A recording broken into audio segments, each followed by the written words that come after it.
A ver. Bueno, ¿cuál es la característica histológica que permite identificar un folículo secundario antral de un folículo primario multilaminar? ¿No entiendo la respuesta? Bueno, sería chévere si pudiesen responder. Tienen la, si tienen la clave. Espero un ratito.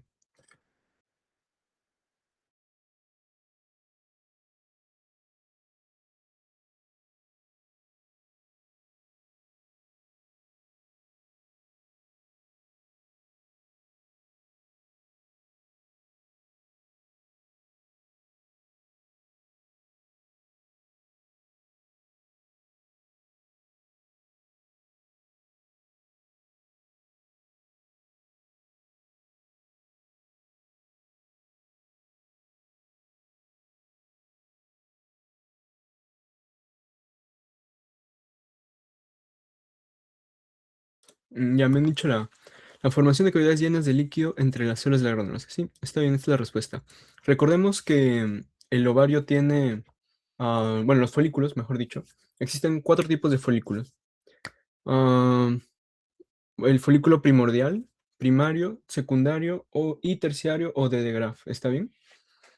El primordial se caracteriza... Ah, se dejó de compartir. Perdón, disculpen. Qué raro. Ya, ahí se logra ver. Sí, bueno, ya me sale que está. Ya, perfecto, muchas gracias por avisarme. Recordemos que hay 4 tipos de folículo: el primordial, primario, secundario y de grafo terciario. ¿Ya? ¿Está bien? Am, el, el menos evolucionado, por así decir, el primero en aparecer es el primordial, que bueno, se va a conformar por un ovocito primario rodeado de células planas. Estas células planas, conforme van proliferando, se van a adquirir una forma cúbica, formando así un folículo primario. ¿Está bien? Este folículo primario, si solamente está rodeado por una sola capa de células de la granulosa, como se van a llamar, se denomina folículo primario unilaminar. Y conforme se agrega la segunda capa y las capas sucesivas, se denomina folículo primario multilaminar. Ahora, cuando estas células de la granulosa empiezan a secretar líquido antral, es que se van a formar dentro de estas capas lo que se denominan antros. ¿Está bien?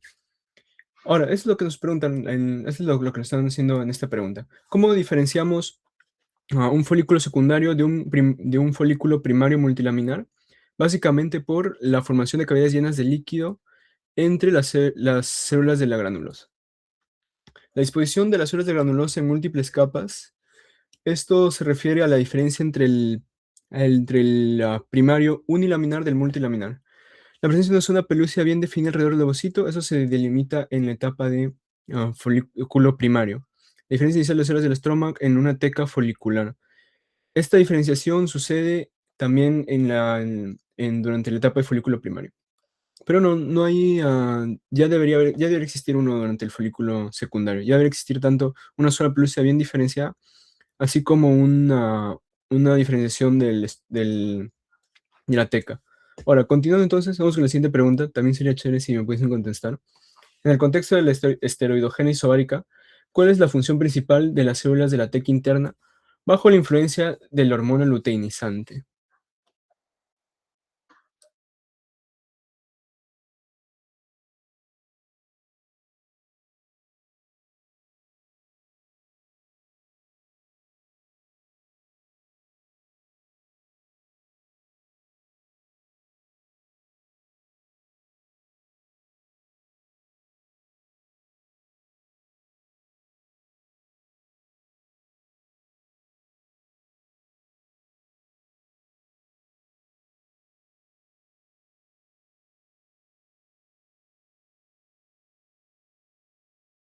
Ya me dicen la C, a ver. Ah, ¿Cuál es la función principal de las células de la teca interna bajo la influencia de la hormona luteinizante? Ok. Sintetizar andrógenos que servirán como precursores de estrógenos.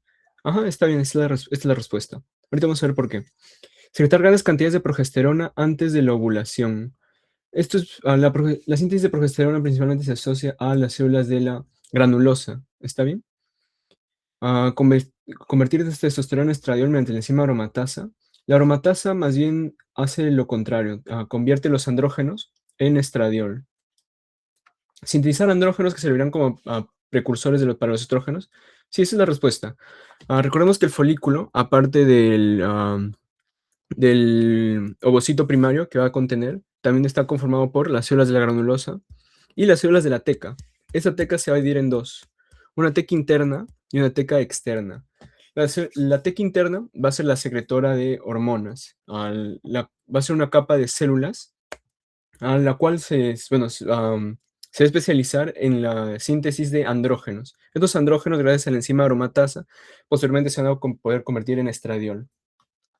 Y bueno, la teca externa es una capa fibrosa y muscular, que bueno, no tiene células y no tiene una función con las hormonas. Ahora, bajo la influencia de la hormona luteinizante, es decir, posterior a la ovulación, lo que va a suceder es que se va a acentuar, ¿no? Su función, va aumenta la síntesis de andrógenos, que bueno, van a servir como precursores de estrógenos.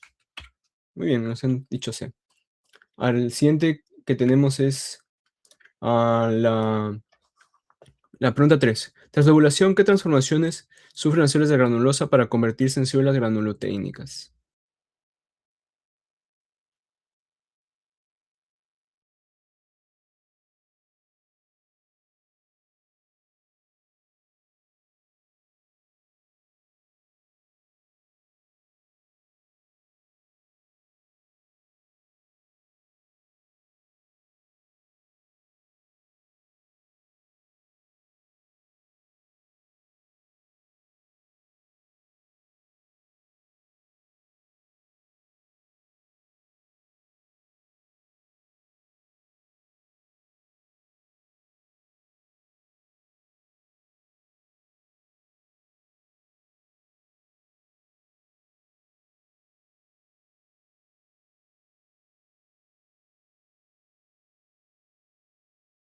Ujú, la respuesta es la A.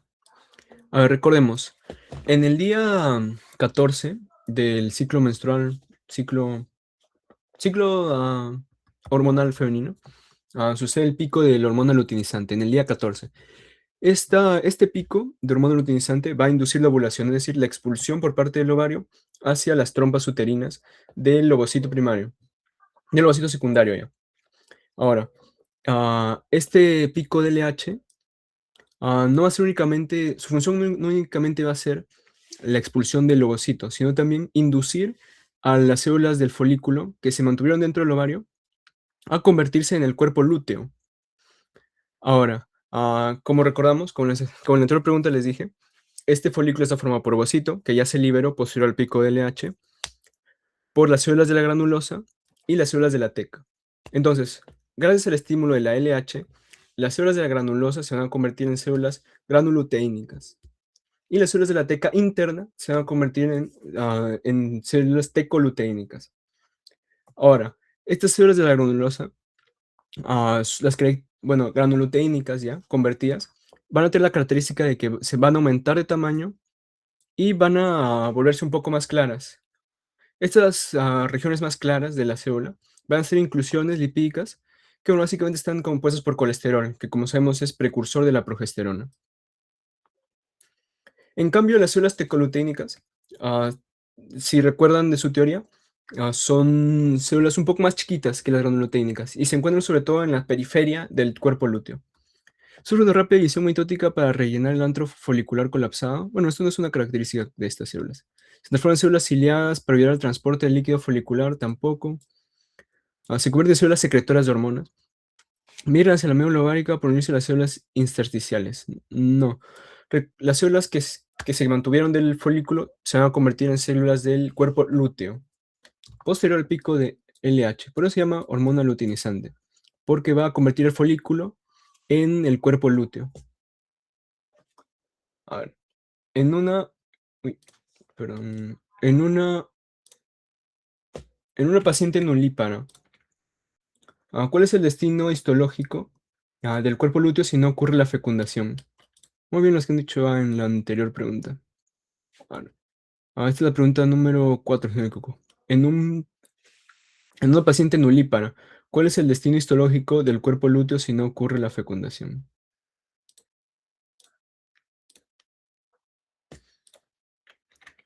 Lo espero un ratito.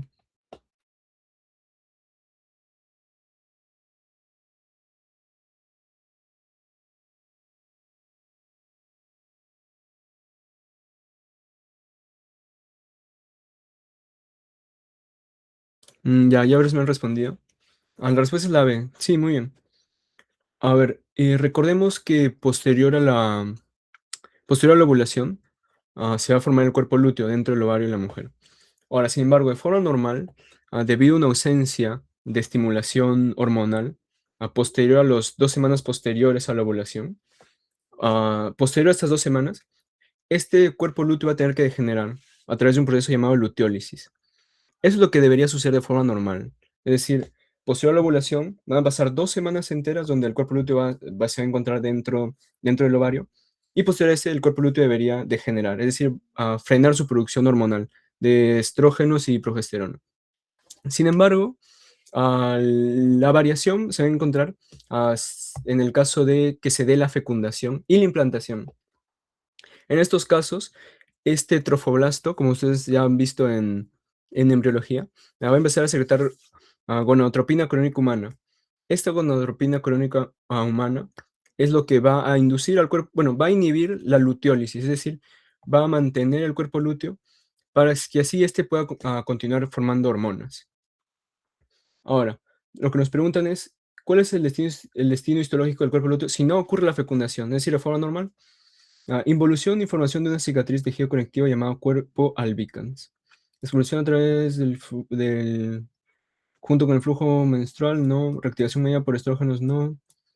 Transformación directa en folículos primordiales para el siguiente ciclo. No, recordemos que la cantidad de folículos primordiales está determinada al nacer. No puede aumentar esa cantidad de folículos primordiales después, así que no tiene sentido esta clave. Muy bien los que han dicho la B. A ver, siguiente. Durante la atresia folicular de folículos grandes, ¿qué estructura suele persistir y hacerse más prominente? Esto, si no me equivoco, se menciona en su teoría, pero no lo destaca mucho. A ver si alguien lo sabe, normal.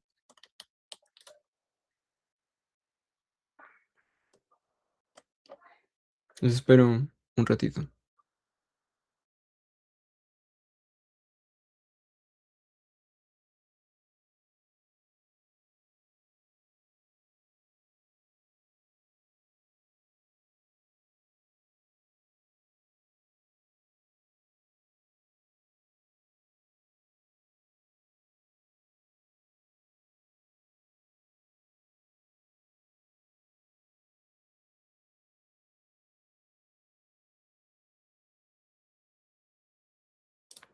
Sí, bueno, que hay una estructura que se va a denominar la membrana vítrea, lo cual suele aparecer en los folículos atrésicos, pero de los más grandes, que básicamente es un engrosamiento de la lámina basal. El cumulóforo no es parte no es parte del folículo atrésico, y la zona pelúcida se va después de la ovulación. No se calcifica, no sucede esto. Es un engrosamiento de la lámina basal del folículo. Antrofolicular no. Acuérdense de eso nomás, es un poco atero eso.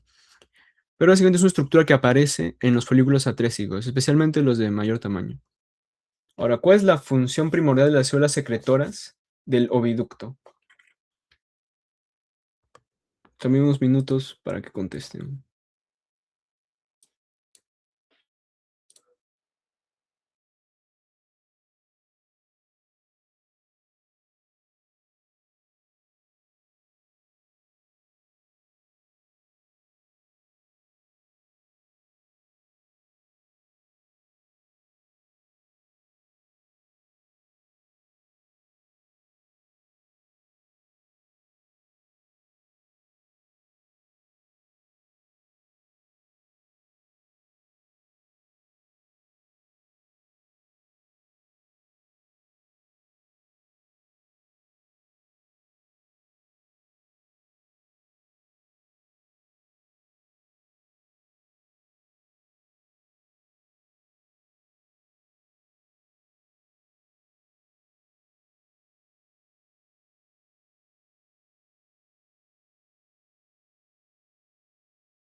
Bueno, vamos a ver. Recordemos que la trompa uterina, la trompa de falopio, el oviducto, va a tener tres capas, ¿está bien? La mucosa, constituida por el epitelio, de forma similar al sistema digestivo, por el epitelio y la lámina propia, la capa muscular y, y la capa serosa, que es básicamente el peritoneo, que se encuentra plegado, cubriendo, cubriendo las trompas uterinas. Ahora, nos están preguntando por las células secretoras del epitelio, es decir, de la mucosa de la trompa uterina. Ahora, recordemos que en este epitelio vamos a encontrar dos tipos de célula. Células ciliadas y células no ciliadas o células secretoras. Estas van a tener una función específica, cada una de estas. Las ciliadas van a tener la función de transportar dos cosas, a lo que es el ovocito y también transportar en cierta medida a los espermatozoides, pero no es una función muy relevante. El principal movimiento, ya sea de del ovocito o de los espermatozoides, se realiza a través de las contracciones o del peristaltismo de la capa muscular del oviducto. ¿Está bien? Pero nos están preguntando por el otro tipo de células, las células secretoras o células no ciliadas. Estas, como su nombre indica, se van a tratar de secretar hacia la luz del oviducto todo lo que son nutrientes y factores de capacitación para el espermatozoide y el cigoto. No solamente van a nutrir lo que es al ovocito, sino también a los espermatozoides. Y a su vez van a propiciar factores de capacitación. Si se acuerdan de embrio, la capacitación es el proceso por el cual el espermatozoide adquiere la capacidad de fecundar. Entonces, es importante la secreción también de estas células secretoras de la mucosa del oviducto. ¿Está bien? Acá la respuesta es la C. La C. Producir hormonas esteroideas para regular la motilidad tubárica local. Las hormonas esteroideas los sintetiza el cuerpo lúteo o, bueno, los folículos. Generar una corriente líquida, no. El, la, el transporte lo realizan principalmente las células ciliadas. Fagocitar los espermatozoides que no logran alcanzar la ampolla tampoco. Es secretar nutrientes y factores de capacitación. A ver. Si una biopsia tubárica muestra ausencia total de células ciliadas, ¿cuál podría ser la causa hormonal subyacente?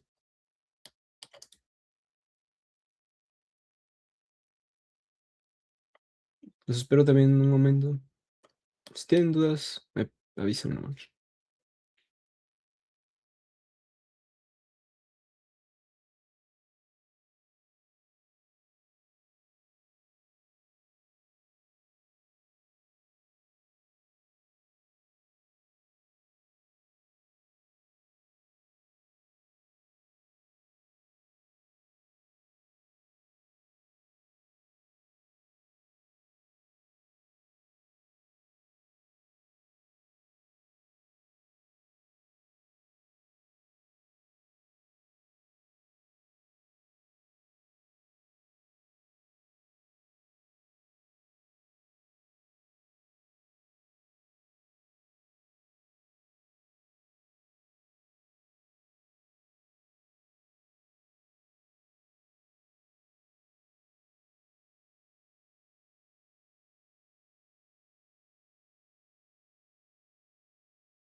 La C.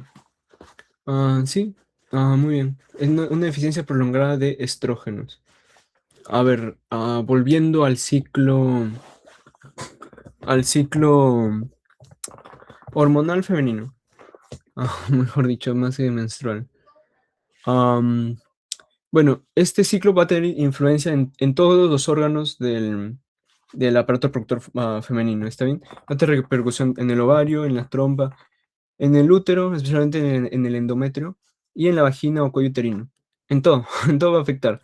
Ahora, nos están preguntando por las células, por la trompa uterina. ¿Cuál puede ser la causa hormonal subyacente de una ausencia casi total de células ciliadas? Ahora, las células de la mucosa de la trompa uterina van a variar de acuerdo al estado hormonal de la mujer. Si la mujer se encuentra en la etapa am, estrogénica o proliferativa del útero, a lo que se va a caracterizar por un predominio de los estrógenos. En cambio, si se encuentra en la etapa lútea, ah, se va a caracterizar por un predominio de los progestágenos, de la progesterona. Ahora, este estrógeno o esta progesterona, ¿qué influencia va a tener dentro del epitelio de la trompa uterina? Los estrógenos principalmente van a inducir a la proliferación de las células ciliadas y la progesterona a la proliferación de las células secretoras. Ahora, en el caso de una ausencia total de células ciliadas, lo que podemos inferir es que ha habido una deficiencia prolongada a los estrógenos, o una deficiencia prolongada de estrógenos, como puede suceder una mujer menopáusica, por ejemplo.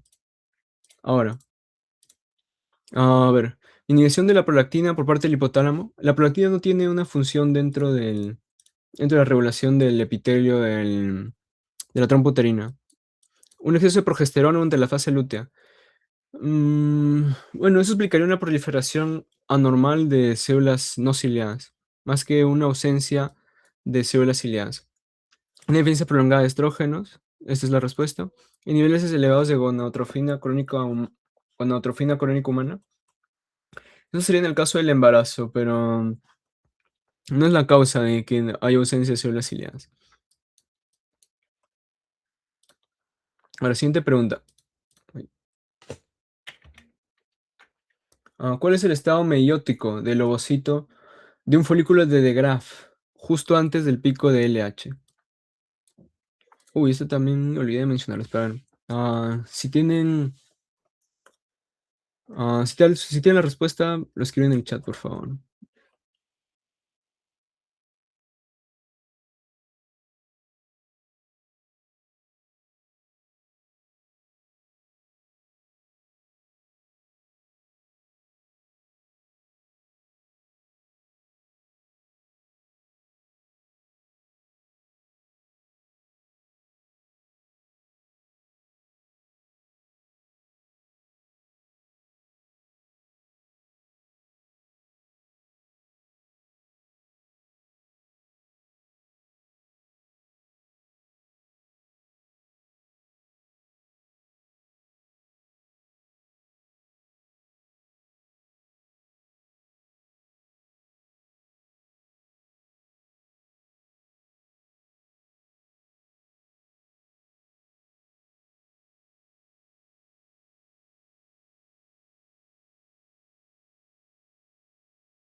Ya, bueno, me han dicho las C. Bueno, ¿cuál es el estado meiótico de un ovocito dentro de un folículo de Graaf justo antes del pico de LH? A ver, tenemos que recordar en qué ovocito es el que se tiene en cada uno de los tipos de folículo. A ver, para que me entiendan mejor. Directamente, acuérdense de esto. Todos los folículos tienen un ovocito primario, excepto el de Graaf, el cual dependiendo si ya sucedió el pico de LH, puede estar bueno, en la etapa de ovocito primario o en la etapa de ovocito secundario. ¿Por qué les digo esto? Porque el LH, además de las funciones que le mencioné, el pico de LH, también es el encargado de inducir la reanudación del ciclo celular del ovocito. Es decir, que ante un pico de LH, un ovocito primario va a reanudar, si está en un folículo de Graaf, va a reanudar su transición hacia la meiosis número 2. Y bueno, por eso se denominará ovocito secundario. Ahora nos están preguntando cuál es el estado meiótico de un ovocito dentro de un folículo de Graaf, justo antes del pico de LH. Justo antes del pico de LH no va a haber una suficiente estimulación para la reanudación de la meiosis número 1. Entonces, me dijeron la C, detenido en la profasia de la primera división meiótica, dictoteno. Sí, están. Detenido en la profasia de la. Pensé que te habían equivocado. Detenido en la profasia de la primera división meiótica o dictoteno. Sí, esa es la respuesta. Con lo que se podrían equivocar es con la detenido en la metafase de la segunda división meiótica. Eso se encontraría eso posterior al pico de LH. ¿Está bien? El pico de LH es el estímulo que determina la transición de un folículo primario a un folículo secundario. Es decir, bueno, y extrapolando el resto de folículos, si te preguntan qué tipo de ovocito tiene el folículo secundario o el folículo primordial o el folículo primario, tú de frente tienes que decir ovocito primario, ¿está bien? Porque todavía no ha sucedido el pico de LH. Entonces, acá la respuesta sería la, la C, detenido en la primera fase de la división meiótica, en el dícteo teno. En estado de vagón y diploide con mitosis activa, no. Habiendo completado la extrusión, no. Detenido en la metafase, no. Esto sería posterior al pico de LH. Las células tecoluteínicas del cuerpo lúteo derivan de... Esta está más sencilla.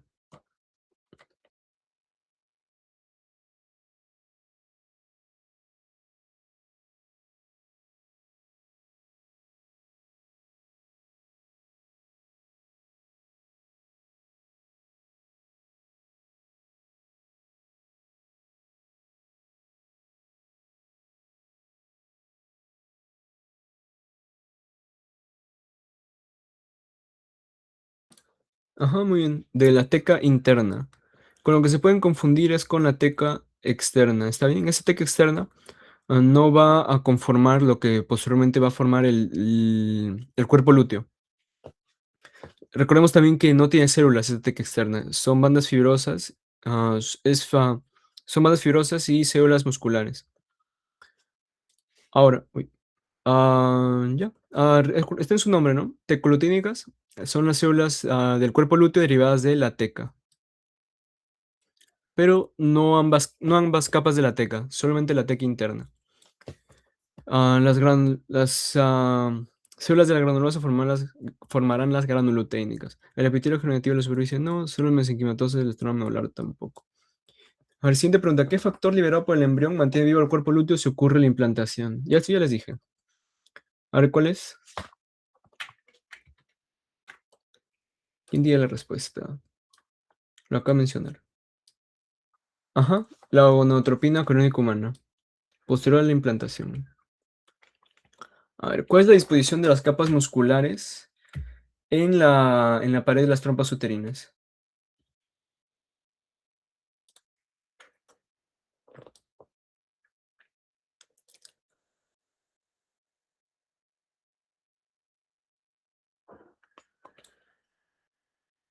Esto es más de recordar.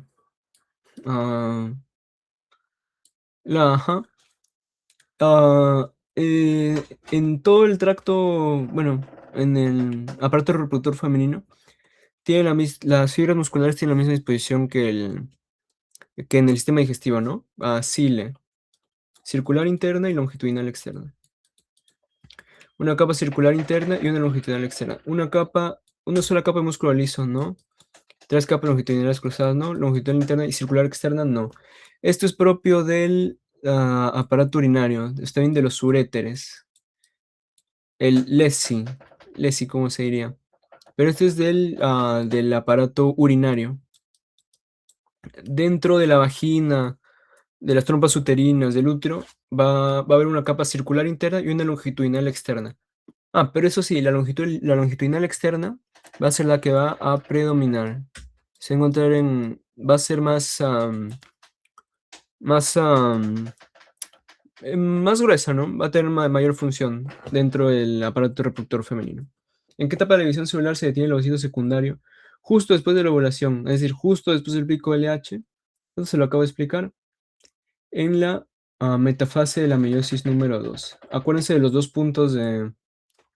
ah, bueno, en los dos puntos donde se detiene el ciclo celular, la profase de la meiosis 1 en el diploteno y la metafase de la meiosis número 2. Bueno, eso sería por ovario y trompas. Muchas gracias. Si tiene alguna duda del tema de ovario y trompas, ahorita va a entrar alguien más o si no voy a ver cómo hacemos. ¿Tiene alguna duda? de los folículos, de repente el ciclo ovárico.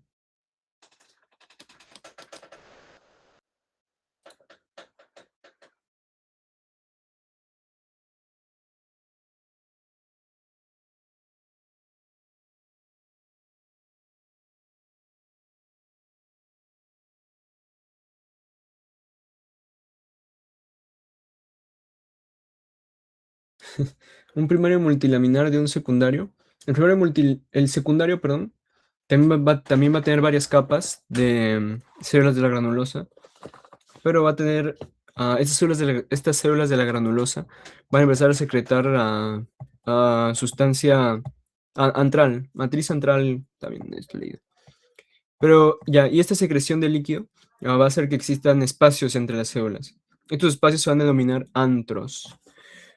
Estos antros se van a fusionar para finalmente formar un antro mucho más grande. Y ya. Si hay formación de pequeños espacios, por ejemplo, creo que se puede ver en vaquero, por ejemplo, folículos que tienen varios huequitos, pero son chiquitos. También es un folículo secundario, porque ya hay secreción de esta sustancia antral por parte de las células de la granulosa.